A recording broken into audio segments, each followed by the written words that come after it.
Alright, so just got our Swiss chard planted. That's pretty much a staple autumn crop, a staple green crop here at the Greenhorn Garden is Swiss chard, or I like to call them leaf beets because that's what they are. They're a beet that does not grow a root. It has a long tap root and has a very elaborate root system, but it doesn't grow a bulbous root like the red beets. But it does grow big leaves. It grows big leaves. I mean, I've had leaves grow from my elbow, tip of my hand, and as wide, you know. And that's in raised beds. We're not even talking about growing them in the ground where the roots can just grow straight down for like 10 feet, you know. We're just talking about these raised beds here. But anyway, they're planted. I want to show you something here. The drip irrigation. Notice the surface here just appears to be really dry. But if you notice here, you know, drip, drip, drip. That's all you're wanting it to do. That's its only job, just to drip, drip, drip. And, you know, you may not be able to see, but I see a bunch of ants here. Usually when I start running drip irrigation, a lot of the ants come up surface because they're down beneath there is really wet. See up top here, all you're doing is I'm just watering immediately under here, which is exactly where I planted the seed. And that's all I'm watering. I'm not wasting water trying to water the entire thing. All I'm doing is watering each plant. Now if you wanted to water more of the entire thing, because you may be growing more of a square foot kind of deal, best thing to do is just to have it meandering. You know, you could have one of these lines and just meander it, or maybe two of the lines and just kind of meander it, zigzag it all along, and that'll, you can, you know, or just run more lines. You know, you could put like 4 lines in here instead of 2 lines. You put 4. But I find that if you put down too much water, the water just runs out the bottom here and floods out, and you end up washing away nutrient and stuff like that. So I find that I put as few of these lines in here as I can get away with. And for here, basically 1 line per 1 linear foot of width of the bed. So if it's a 2-foot wide bed, I'll put 2 lines in it.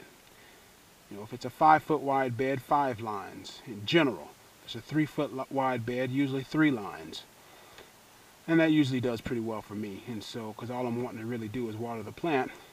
Take the rest of these few little carrots that I found in the garden still growing and feed them to my worms, my mealworms for fishing. They need some water, and carrots hold a lot of water for them. And so, but anyway, that's essentially how I plant my autumn gardens. And in my raised beds.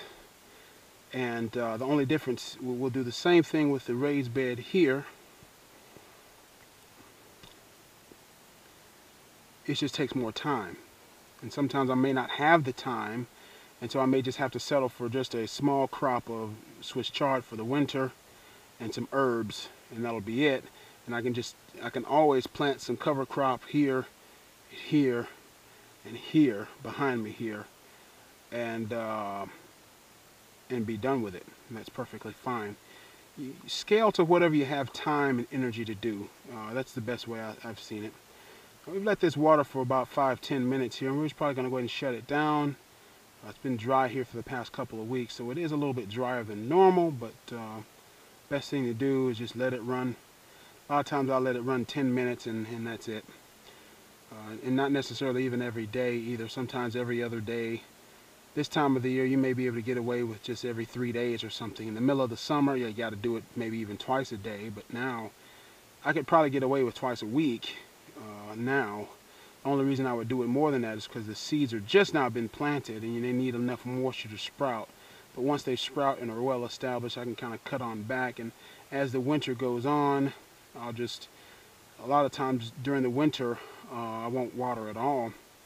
And in the winter, it's very important for your field lines to be sure that you let all the water drain out, especially if you're going to let them stay out all winter. I have let them stay out all winter and haven't had a problem, but I always let the lines drain out and just haven't had a problem with it, with them cracking or anything like that. So as long as there's no water in it, hey, you know, it'll be just fine.